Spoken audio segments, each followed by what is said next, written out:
In the serene hills of West Vancouver, where luxury meets peace, a gruesome discovery shatters the silence. A millionaire's life cut short, his body dismembered into 108 pieces, and a tale of wealth, betrayal, and mystery unfolds. Welcome to our deep dive into the chilling case of Gang Yuan.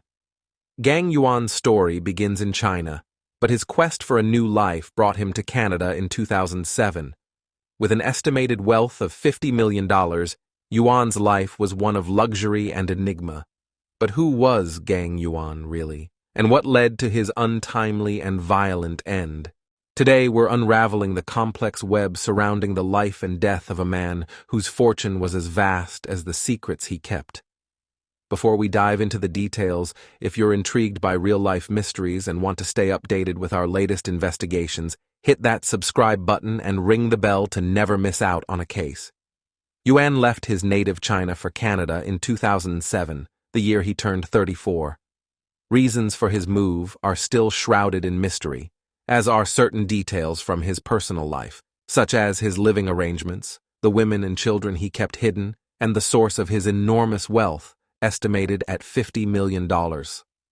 Yuan received a threat shortly before his murder in West Vancouver. Trust me, it is not difficult to make your affairs known to the public.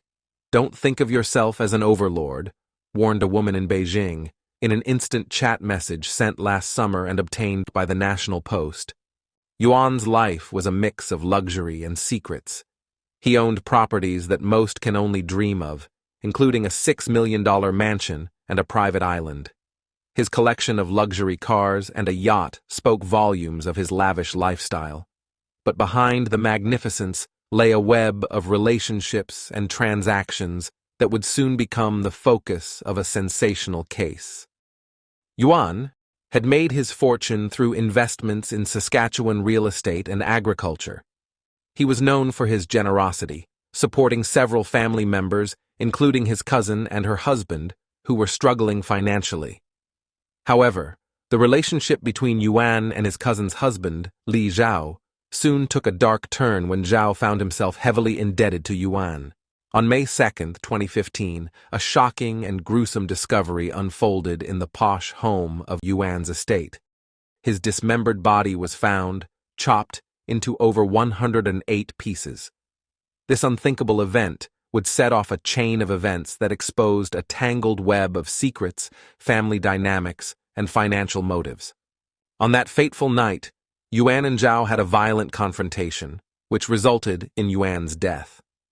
Zhao was arrested and charged with second-degree murder and interference with a dead body. The details of the crime were as horrifying as they were bizarre. But what could drive a man to commit such a heinous act? Zhao, a man who had faced his own hardships, was pushed to the edge by what he believed to be Yuan's mistreatment of women and a corrupt lifestyle. The final straw came when Yuan expressed his desire to marry Zhao's daughter, Florence. Florence, known as flo-z, was a fashion designer and a star on the YouTube show Ultra-Rich Asian Girls. Her life, like her father's, was a spectacle for the world to see, but little did anyone know that it would be entangled in such a dark narrative. The trial that followed was as dramatic as the crime itself. Zhao Li, once seen as a humble and law-abiding man, was now at the center of a murder case that captivated the nation. The defense painted him as a victim of Yuan's provocations, while the prosecution saw him as a vengeful killer. The defense argued that he was provoked by Yuan's mistreatment of women and his corrupt lifestyle. They claimed that Yuan had been bullying him for years and that his desire to marry Florence was the final straw that pushed him over the edge. The prosecution, on the other hand, argued that Zhao had planned the murder and dismemberment of Yuan's body. In a surprising turn, he was not found guilty of murder, but of manslaughter. The motive behind the murder was initially believed to be financial, as Yuan was supporting Zhao and his family, and Zhao was heavily indebted to Yuan. However, the trial revealed that the relationship between them was more complicated than initially thought. Zhao was described as a respectful man, with a history of contributing to the community. He had expressed regret for the incident, stating that it escalated from a discussion to a violent altercation in a short period of time. The case sparked a legal battle over Yuan's estate, which was estimated to be worth up to 21 million. The dispute involved 5 women who claimed to be Yuan's spouse or the mother of his children, each with a different claim to his fortune. In 2020, Zhao was found guilty of manslaughter and sentenced to 10 years and 6 months in prison, with credit for time already served. The sentence was reduced to reflect the time Zhao had spent in custody, leaving a total remaining term of 2 years, 4 months, and 8 days to be served for Yuan's killing. The case of Gang Yuan serves as a reminder of the complexities of family dynamics, the dangers of wealth, and the potential consequences of violent arguments. It is a cautionary tale that continues to resonate, leaving viewers to ponder the nature of justice and the impact of wealth on personal relationships. His death sparked a series of court actions over the fate of his estate, which is being administered by his younger brother. Yuan's life was also marked by a playboy lifestyle, with more than 100 girlfriends and at least 5 children, all by different mothers, none of whom were aware of the other's existence.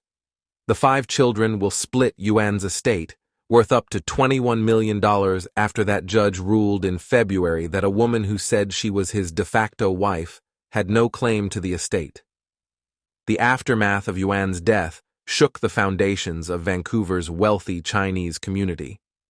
The case highlighted the complex dynamics of the Chinese immigrants in Canada and the challenges they face in navigating a new culture and society. It also brought attention to the issue of domestic violence and the need for better support systems for victims and their families. Experts and locals alike were left to consider the implications of this case. How did Yuan's past, his secrets, and his wealth play into his murder? And what does this tell us about the darker side of the immigrant millionaire dream? As we reach the end of our journey into the life and death of Gang Yuan, we're left with more questions than answers. The legacy of his mysterious existence and the shocking nature of his demise continue to echo through the halls of Vancouver's mansions. The case of Gang Yuan raises questions about the acceptance of new immigrants into Canadian society and the role of cultural values in shaping the behavior of immigrants and their descendants. The tension between the new wave of wealthy immigrants and the established Chinese community in Vancouver is a reflection of the broader issues faced by immigrant communities in Canada and around the world. Thank you for joining us on this perplexing and tragic case. Share your thoughts and theories in the comments below. Let's not forget, each event we explore is linked with personal journeys, rich in detail and feeling. Until next time, stay curious and keep seeking the truth.